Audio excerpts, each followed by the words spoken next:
सौदा के तो शय ख़ास से आज हम जिक्र करेंगे एक ऐसी बरगज़ीदा हस्ती का कि जिनके बारे में बात करने की ना तो मेरी रूहानी और अखलाकी बुनियाद है और ना ही मेरी इल्मी काबिलियत। फ़कत मोहब्बत है, वो भी शायद अदना दर्जे के, क्योंकि मोहब्बत को भी समझना और इसकी भी मनाजिल को तय करना कोई आसान नहीं है। ज़िक्र है आज सूफ़ी दरवेश हज़रत फ़रीदुद्दीन अत्तार का, और ख़ास तौर पर उनकी मकबूल आम किताब जिसकी दुनिया भर की ज़बानों में तराजिम हो चुके हैं, मंतिक़त तैर, जिसका मतलब है परिंदों की बोली या परिंदों की गुफ्तगू। बुनियादी तौर पर यह तसव्वुफ़ और सलूक पर एक शानदार काम है जो कि उम्दा फ़ारसी के 4600 अशार पर मुश्तमिल है। मसनवी की शक्ल में ये लिखी गई है और उसमें हिफ्त वादी की एक जर्नी है कि इंसान सलूक और तसव्वुफ़ की मंजिलें कैसे तय करता है और परिंदे कैसे आपस में गुफ्तगू करते हैं और फिर किस तरह से खुद जो है वो गाइड करता है। और फिर उसकी सरकर्दगी में परिंदों और बहुत सारे परिंदे तो रास्ते में ही मारे जाते हैं, मगर परिंदों का ये सफ़र जो है वो चलता है क्योंकि उन्हें एंड पर सीमोर से मिलना होता है जो कि उनका बादशाह होता है। तो कैसे ये सफ़र जो है वो आगे चलता है। ये 7 सलूक की जो वादियाँ हैं ये कौन कौन सी हैं और किस तरह एक वादी से गुजरने के बाद अगली वादी तक कुछ लोग साथ छोड़ जाते हैं, यानी कि कुछ परिंदे। इन 7 वादियों में तलब जुस्तजू, क्योंकि आप तभी कोई बड़ा काम कर सकते हैं जब आपके अंदर उसके लिए ख्वाहिश हो, करने की नीयत भी तभी आती है। उसके बाद इश्क तब होता है जब आप किसी भी काम को, किसी इंसान को सब पर फौकियत देते हैं, यानी कि आपके लिए कुल हासिल वो कंसीडर हो, तो फिर दूसरा मकाम इश्क है। तीसरा मार्फत है, इरफान, यानी कि वाक़यतन वो मीनिंगफुल है, इसका यकीन, इसका अदराक हो जाना। फिर अस्तगना को डिफ़ाइन करना बहुत ही मुश्किल चीज़ है। ये इंसान की रूह का एक ऐसा मकाम है जो तब तक हासिल नहीं होता जब तक आपके अंदर से आपकी मैं ना निकल जाए, जब तक आपके अंदर से ज़ात की नफ़ी ना हो जाए।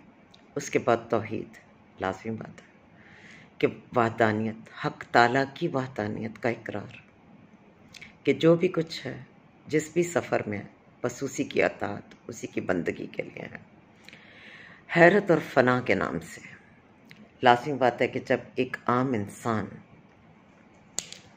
ऐसे किसी सफ़र में रूहानी मनाजिल तय करता है, ज़रूरी नहीं कि ये सफ़र जो है इसके लिए हम वाकई किसी ऐसी हिफ्त वादी से गुज़रे, लेकिन ये यहाँ पर बतौर इस्तारा है और परिंदों के ज़रिए एक लताफ़त, एक फ़साहत, एक किस्से की शक्ल की सूरत में इसे पेश करने के बड़े अरफा मकासद थे। एक तो अदबी लिहाज से ईरान की अपनी एक तारीख़ है, फ़ारसी शोहरा का अपना एक मकाम है, तो उसकी वजह से कि उस वक्त ये जो दूसरे को मुखातिब करना या अपनी बात पहुंचाने का तरीका उस वक्त ज़्यादा ये पसंदीदा भी था और मकबूल भी था। फिर परिंदों को मेरा ख़्याल है कि इसलिए इंतखाब किया गया कि ये इस अंदाज में बात की जाए कि कोई फतवा ना लग जाए, क्योंकि बड़े बड़े हक़ वालों को बड़े तकलीफ़देह हालात का सामना करना पड़े। और एंड पर वो जो हक़ है वो कैसे सामने आता है कि सी मुर्ग़, वैसे भी अगर सी मुर्ग़ को हम तोड़ के सी और मुर्ग़ करें तो ये 30 परिंदे बनते हैं। एंड पर जब वो अपनी मंजिल पर पहुंचते हैं उस वादी के आखिर में, तो सी मुर्ग़ में वो किसे देखते हैं? ख़ुद को देखते हैं, यानी कि हम में से हर इंसान हक़ ताला की ज़ात का एक परतव है और जितना हम ख़ुद को रिफ़ाइन करते जाते हैं, उसकी रज़ा में ढालते जाते हैं, हम उसी की शक्ल इख्तियार कर लेते हैं। अजीब बात है कि फ़रीदुद्दीन अत्तार जो हैं वो 12वीं सदी में पैदा हुए, 13वीं सदी में उनका इंतकाल हुआ। बाय प्रोफेशन वो फार्मासिस्ट थे और इत्र फरोशी के बजाय अद्वियात फरोशी का काम करते थे, बड़े मकबूल थे, लोगों में बड़ी इज्जत थी और ये कारोबार उनको उनके वालिद की तरफ से मिला था। और 13वीं सदी में जो है वो उनका इंतकाल हुआ। और सबसे अजीब बात यह है कि 15वीं सदी तक उनके काम का कहीं जिक्र ही नहीं, कोई मकबूलियत ही नहीं। जैसे हमें हज़रत राबिया बसरी के बारे में मालूमात नहीं मिलती, बहुत कम है, और जो कुछ मिलती हैं वो फरीदुद्दीन अत्तार के तज़किरात औलिया में मिलती हैं। लेकिन ख़ुद फरीदुद्दीन अत्तार ने, जबकि पूरी दुनिया में बहुत से ममालिका, दमिश्क, मक्का, इवन हिंदुस्तान तक का सफ़र किया, बहुत से औलिया अल्लाह से उनकी मुलाकात हुई और उन्होंने मार्फत और सलूक की कई मनाजिल इस सफ़र के नतीजे में हासिल की। और उनकी पहचान जो है वो सूफ़ीज़म बनी, अलूम बातनी बने।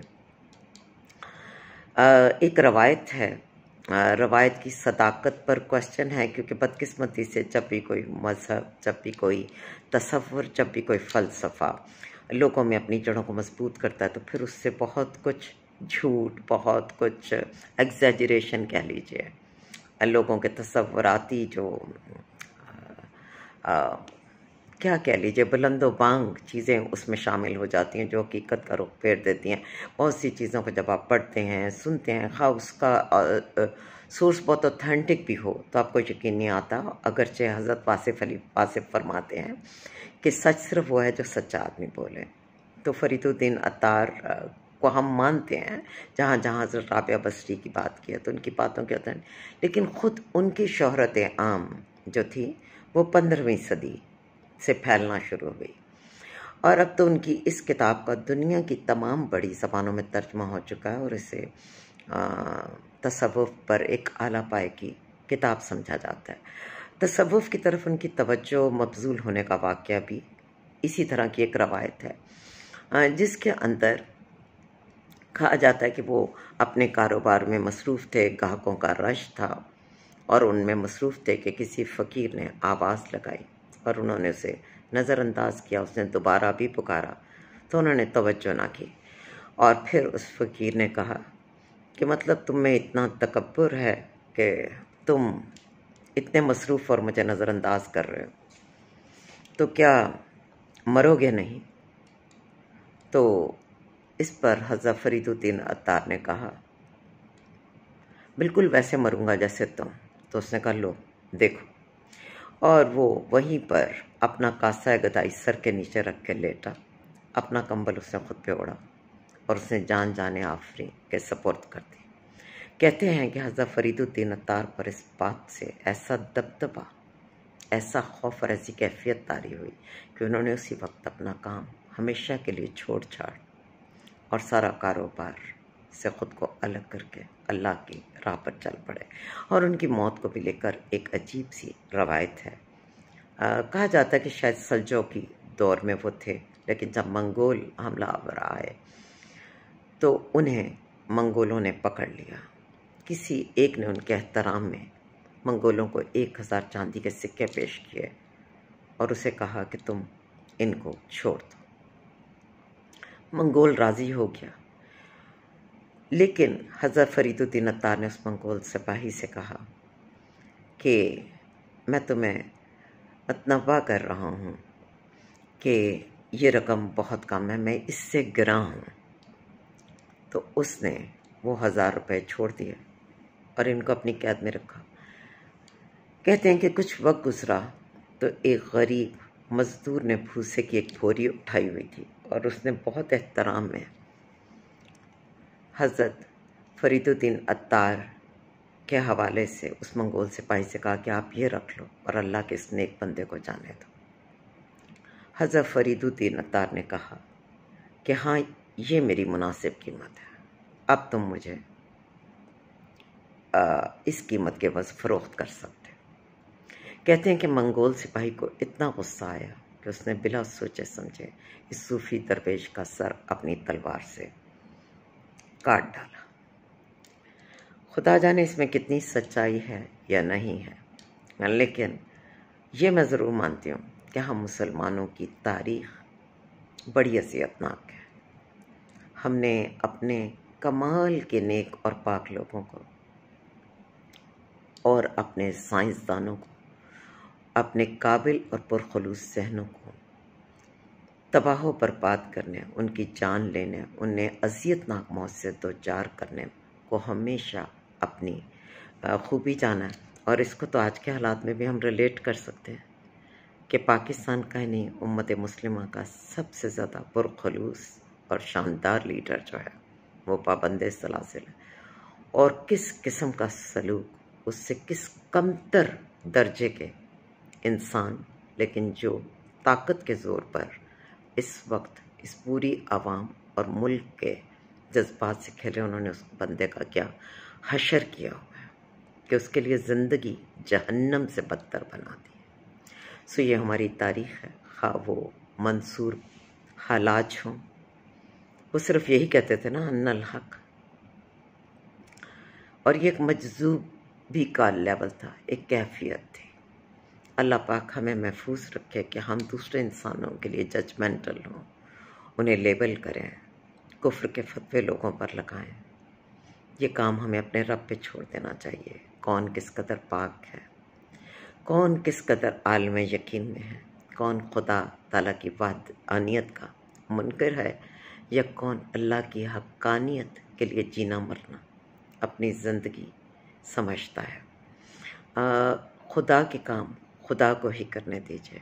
हम हकीर तो इस काबिल नहीं कि अपने दो चार दुनियावी काम भी ढंग से कर सकें। तो बेहतर है कि हम अपनी नन्ही सी अक्लों को इतनी जहमत ना दें और अपने छोटे दायरे में ही मुकीम रहें। सो परवरदिगार, वो तमाम लोग जिनके लिए कोई दुआ करने वाला नहीं, उनके साथ बेहतरीन अपना मामला करे। वो सब लोग जो तारीक राहों में मारे गए, परवरदिगार उनके दर्जात बुलंद करे। और वो मुश्किल और जागनी जो उन्होंने काटी, परवरदिगार उनकी नस्लों पर अपना रहम फरमाए और उन्हें अपने बहिश्तों में आला मकाम दे। हम अगर उनकी रूहानी हैसियत को न माने तो इल्मी हैसियत में भी मंतिक़त तैर जो उनकी किताब है, उनका मंजूम जो कलाम है, वो इस कदर शानदार है कि इससे बहुत कुछ सीखा जा सकता है। सो इसकी इल्मी असासे के तौर पर तो कदर यकीनन हर एक को करनी चाहिए, बिला रंग, नस्ल, मज़हब और ज़ुबान।